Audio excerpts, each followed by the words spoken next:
Você morre de medo de fazer uma mamografia? Eu morro. E vou te contar uma história. Acho que todas nós temos uma história para contar, né? Um belo dia eu estava tomando um banho e descobri um caroço no meu peito. Enorme. Bem aqui assim, bem aqui em cima. Fiquei checando 1000 vezes para ver se aquilo era real. Meu coração estava disparado, gente. Eu entrei em pânico. Tinha mesmo. Era real. E eu fiquei mais ou menos uns 10 dias conferindo o dia todo. E ele estava ali.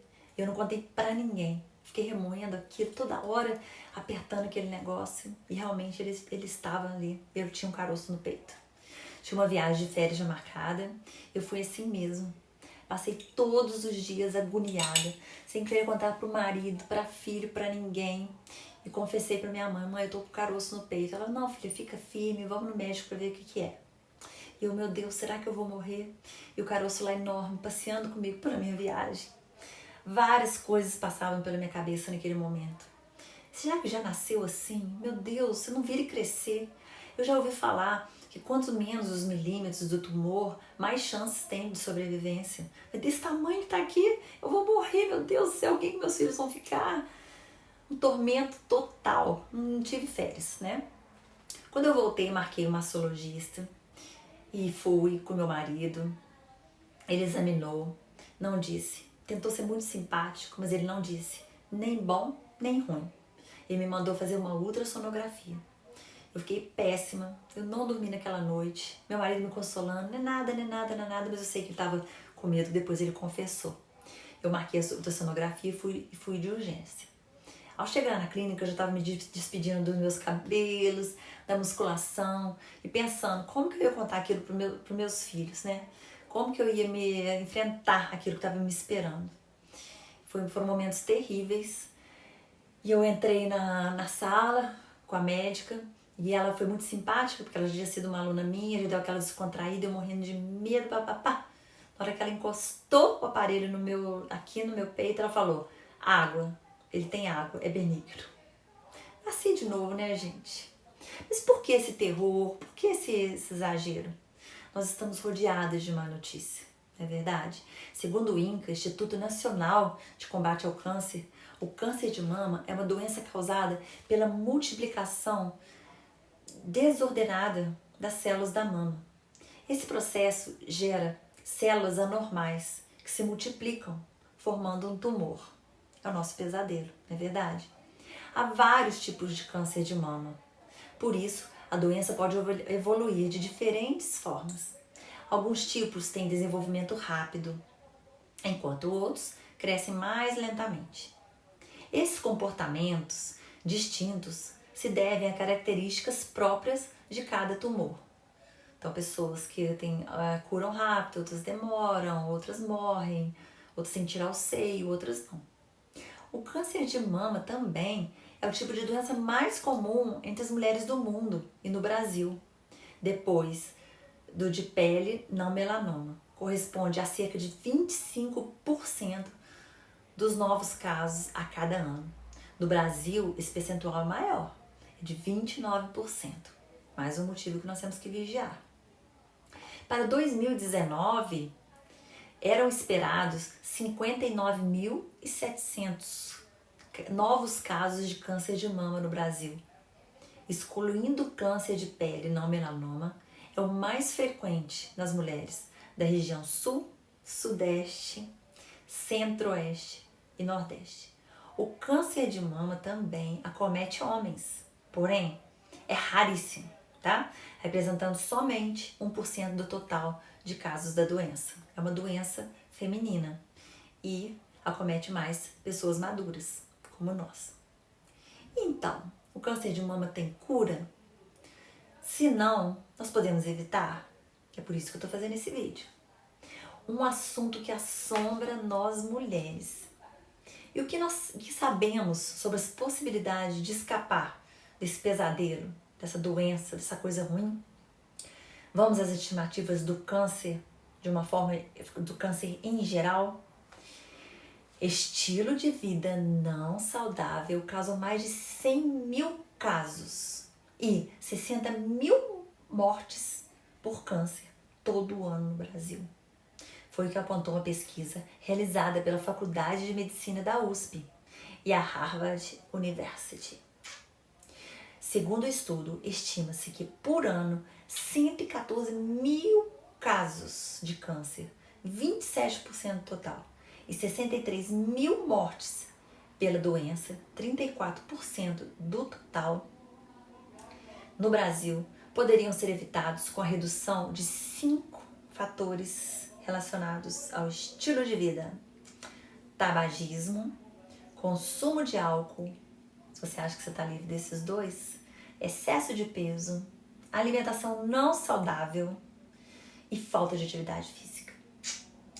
O assunto é tema do artigo publicado na revista Cancer Epidemiology, uma revista muito conceituada.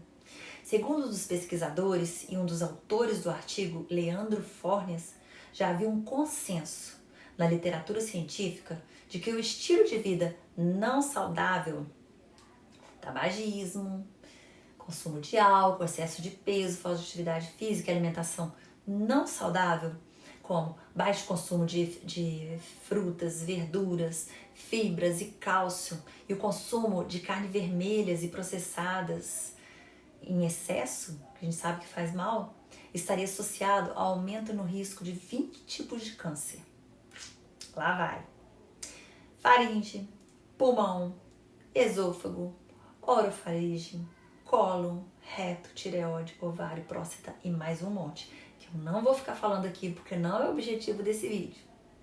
A novidade da pesquisa foi estimar a proporção de casos e de mortes por câncer que poderiam ser potencialmente evitados pela eliminação ou redução dos fatores de risco no estilo de vida pessoal dos brasileiros, afirma o pesquisador. Segundo dados da Agência Internacional de Pesquisa em Câncer, a ARC, esses tipos de câncer, aqueles que eu não quis dizer todos, né? Eu falei acho que 9, são 20, correspondem a aproximadamente 80% de todos os casos de câncer, excluindo o câncer de pele não melanoma, diagnosticados no Brasil. Certo? Nós temos muito câncer no Brasil, como no mundo todo. Gente, como eu falei, o câncer ele é um pesadelo. A partir da análise dessas informações, foi constatada que a redução dos fatores de risco relacionados ao estilo de vida poderia prevenir até 114 mil casos, 27% do total, e 63 mil mortes, 34% do total, por câncer por ano no Brasil. No caso da incidência de câncer de pulmão, de laringe, cólon, reto, por exemplo, seria reduzido pela metade. É muita coisa. É como te dizer que em cada 100 pessoas, 50 poderia não ter esse tipo de câncer por um simples reajuste na forma de viver, na forma de conduzir os seus hábitos de vida. Já a mortalidade de 13 dos 20 tipos de câncer analisados se reduziria em 20%. A redução do tabagismo, 67 mil casos, 40 mil mortes. Seguido do excesso de peso, gente. 21 mil casos e 13 mil mortes poderiam ser evitadas se você conseguir reduzir a sua cintura. Atividade física e o consumo do álcool vem logo depois, com maior impacto na sua saúde e na prevenção, mudando o estilo de vida, agir na prevenção dos casos e morte de câncer no Brasil. Assunto sério. Uma discussão que poderia ser feita, eu acho, a partir da divulgação desses dados sobre a eficácia das políticas públicas brasileiras, que ainda estão voltadas à realização de exames para a detecção precoce do câncer, como é o caso da mamografia para o câncer da mama e nas mulheres, e o antígeno prostático específico, PSA, para o câncer de próstata nos homens. Claro, não que isso esteja errado, tá? Mas as novas descobertas sugerem que as políticas devem ser focadas na mudança de estilo de vida das pessoas, conclui o pesquisador. Não seria tão bom, gente, se nós tivéssemos aqueles vídeos explicando sobre açúcar na Rede Globo, nos meios de comunicação, fazendo aquele alarme com aquela caveirinha igual feito no cigarro? Pois é.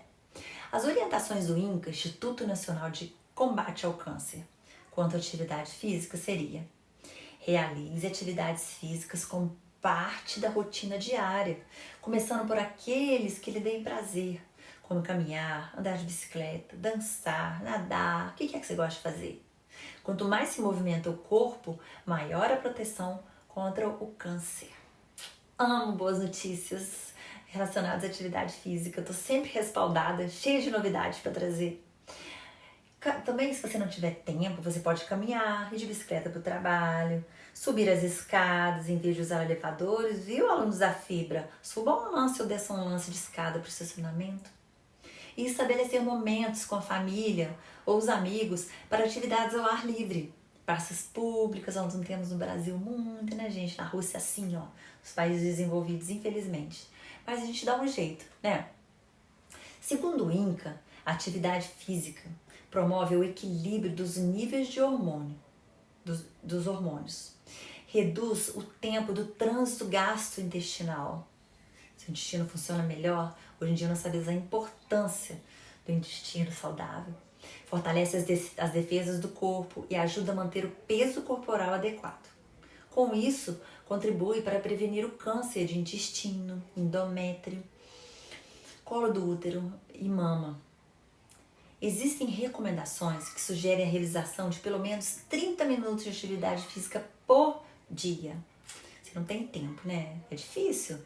Então, graças a Deus, já se sabe, há já evidências de que, mesmo quando realizados por menos tempo, a atividade física traz benefícios para a prevenção de câncer e para a saúde. Assim, se movimente naquelas modalidades de atividade física que você mais gostar. Mas se você não gostar de nenhuma, se movimente mesmo assim, porque atividade física é remédio, certo? E a duração? A duração, então, ela não tem mais tanta importância, ela não é mais o principal. O importante é que você se movimente. É importante limitar os hábitos sedentários. Também, né, gente? O que vocês fazem no momento de lazer? Assistir televisão, usar por muito tempo celular, tablet, computador, Netflix, ficar deitadona lá, de barriga para cima. Pesquisas apontam também, meninas, a relação diretamente proporcional entre o aumento da circunferência da cintura e do peso corporal ao longo da idade, através da vida adulta, ao maior chance de ter câncer de mama na pós-menopausa. O Instituto Vencer o Câncer nos orienta. Como os exercícios ajudam a prevenir a formação de um tumor, então? Muita gente já ouviu dizer que a atividade física previne o câncer, mas que pode ter uma coisa a ver com a outra. Como que acontece essa interação?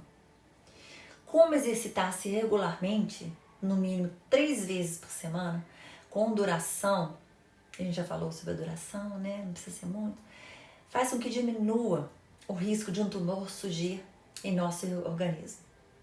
Como que é o processo? A grosso modo, a atividade física diária reduz o estresse oxidativo, isto é, a produção de radicais livres, que são agentes que podem prejudicar o metabolismo intracelular e ocasionar danos ao DNA, RNA, lipídios e proteínas.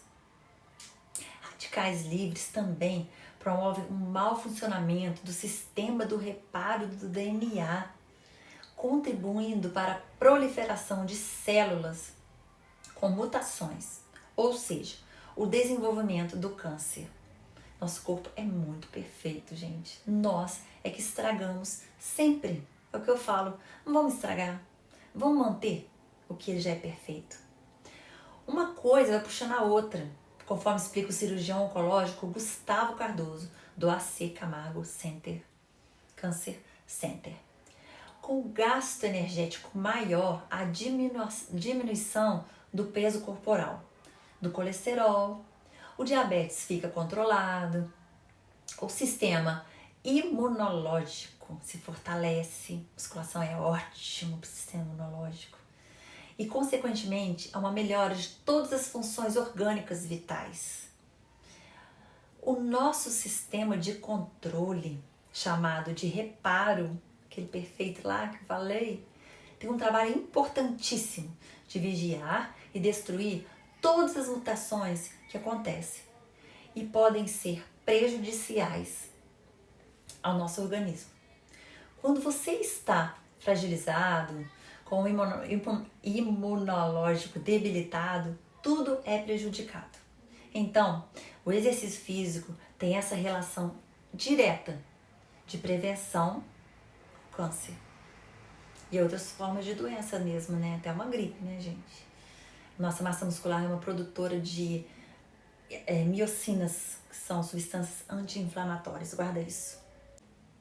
Apesar de o INCA ter falado que qualquer tipo de atividade física do seu dia a dia é benéfico para prevenir o câncer, já temos outros estudos que falam outras coisas. Então, quanto à intensidade dos exercícios para evitar a formação de radicais livres, a dica é praticar mantendo de 65% a 80% da sua frequência cardíaca máxima. Como que você sabe qual a sua frequência cardíaca máxima? Para descobrir, basta fazer uma conta simples. 206 menos a idade vezes 0,7. Um exemplo, se você tem 50 anos, sua frequência cardíaca máxima seria 185. Para saber o percentual, calcule, por exemplo, 65% a 80% dessa frequência cardíaca máxima, que seria de 128 a 148. Use um frequencímetro, ou use nas academias, nas esteiras, tem uma medição, ou peça para um profissional aferir. Eu vou deixar a fórmula aqui, tá? Para você ver. Nenhuma fórmula teórica para o cálculo da frequência cardíaca de treino tem boa aceitação no meio científico, pela sua imprecisão. Porém, para nos dar um parâmetro prático para as recomendações diárias, elas servem.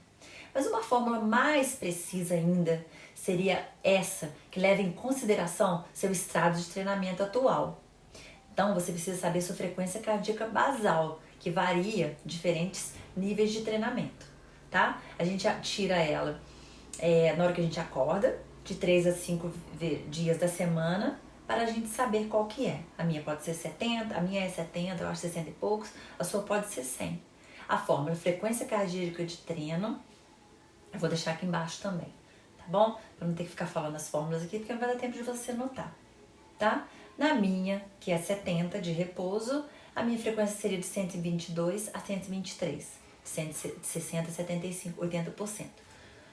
Aí eu deixo nas fórmulas aqui embaixo, você vai entender direitinho e pode ter mais ou menos um parâmetro, tá? Porque para você ter qualquer benefício com a atividade física, é muito importante sempre estar conferindo ali a sua frequência cardíaca, tá? Senão você pode fazer em qualquer intensidade, mas é imprescindível, através da frequência cardíaca, a gente sabe, tá, gente? Qual a intensidade que aquele exercício é para mim. Pode ser diferente para você, pode ser outra para o seu marido, cada um tem uma frequência cardíaca alvo, tá? Mas consulte um médico sempre antes de começar alguma atividade física, isso você já sabe, né? Ainda não se sabe como, mas de acordo com a fisiatra Cristina Brito, do Instituto do Câncer do Estado de São Paulo, estudos apontam que a atividade física tem relação com a proteção contra o câncer em diversos outros níveis. Na indução da carcinogênese. O que é isso, gente? É o nome dado ao processo de formação e progressão do tumoral. Nome diferente para mim, mas vamos lá. Na supressão da angiogênese, que é a formação de novos vasos que alimentam o tumor, tá? Nos níveis hormonais, na redução de processos inflamatórios, lembra que eu falei das citocinas anti-inflamatórias produzidas pela massa muscular? E da gordura abdominal. Essa gordura acumulada apresenta uma atividade metabólica ruim, diferente da massa muscular, e influencia os níveis de hormônios circulantes que são associados à carcinogênese de alguns tumores, como câncer de mama, endométrio, próstata e cólon. Gordura inflamatória, massa muscular anti-inflamatória. A atividade física é fundamental não só para a prevenção, mas também para quem está já em tratamento ou já passou por um. Olha que interessante. Até tratando, a atividade física é recomendada. Sendo assim, pessoal, podemos mais uma vez constatar que a atividade física não é só uma questão de estética. Lá vou eu. Pensem nisso todas as vezes que procrastinar seu exercício físico ou ao colocar sua roupa de ginástica e pensamentos desanimadores passam pela sua cabeça. Você pega o celular, começa a distrair e quando você vê, não treinou mais um dia. O câncer de mama ronda todas nós, mulheres, como um fantasma, não é verdade? Aposto que você tem uma amiga que já teve, uma conhecida, você já ouviu falar de alguém, e às vezes você passa por aquela pessoa e tá sem cabelo. E nós temos que entender, nós temos que lutar para fugir desse pesadelo, dessa ameaça. E o exercício físico é uma arma poderosa. Então, mais uma vez, se você está com excesso de peso, se você está com aquela gordura abdominal, com algumas dobras, e você fala, mas eu tô me sentindo bem assim, tá tudo bem, vou aceitar, eu me amo, minha autoestima é elevada, beleza, tudo bem que você se sente bem com você, tudo bem, tá? Mas essa questão da gordura relacionada a diversos tipos de doença é uma questão a se observar, concorda comigo?